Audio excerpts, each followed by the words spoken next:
Power వల్ల ప్రయోజనం ఎట్లా ఉంటుంది, అది జాతీయ స్థాయిలో పలుకుబడి ఉంటే అన్నదాన్ని నిరూపించి చూపెట్టారు శ్రీనివాస్ వర్మ, నరసాపురం పార్లమెంట్ సభ్యుడు, కేంద్ర మంత్రి. గతంలో రఘురామకృష్ణరాజు ఎంపీగా ఉన్నప్పుడే ఒక ప్రపోజల్ పెట్టారు, చెన్నై నుంచి విజయవాడకు వచ్చే వందే భారత్ నరసాపురానికి తీసుకురమ్మని. కానీ ఆయన అప్పుడు అధికార పక్షంలో లేరు, వైఎస్ఆర్ కాంగ్రెస్ పార్టీలో ఉండటం, ఆ తర్వాత ఆ వివాదాల మధ్యలో ఉండటం, ఆయనకి ప్రెషర్ చేయడం వర్కౌట్ కాలేదు.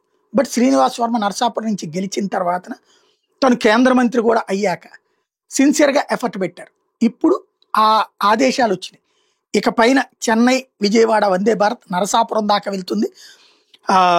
26/77, 26/78 నరసాపురం వరకు పొడిగిస్తూ రైల్వే బోర్డు తాజాగా ఆదేశాలు ఇచ్చింది. త్వరలో ఈ సర్వీస్ మొదలు కాబోతుంది. ప్రస్తుతం చెన్నై సెంట్రల్ ఉదయం 5:30కి బయలుదేరితే వందే భారత్ రేణిగుంట, గూడూరు, నెల్లూరు, ఒంగోలు, తెనాలి స్టేషన్ల మీదుగా విజయవాడకి 12:10కి వెళ్తోంది. పొడిగించిన సర్వీస్ 11:45 గంటలకు విజయవాడకు వచ్చేసి అక్కడ నుండి 11:50కి బయలుదేరి మధ్యాహ్నం 12:25 గుడివాడ, 1:30కి భీమవరం, 2:10కి నరసాపురం చేరుకుంటుంది.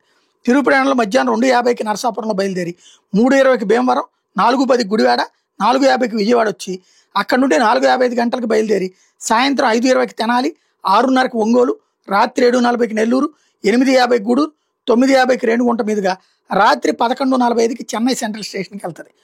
పొడిగించిన మేరకు అడ్వాన్స్ రిజర్వేషన్ సదుపాయం కూడా కల్పిస్తున్నారు. నరసాపురంలో ఓ ప్రత్యేక కార్యక్రమం నిర్వహించబోతున్నారు. ఇది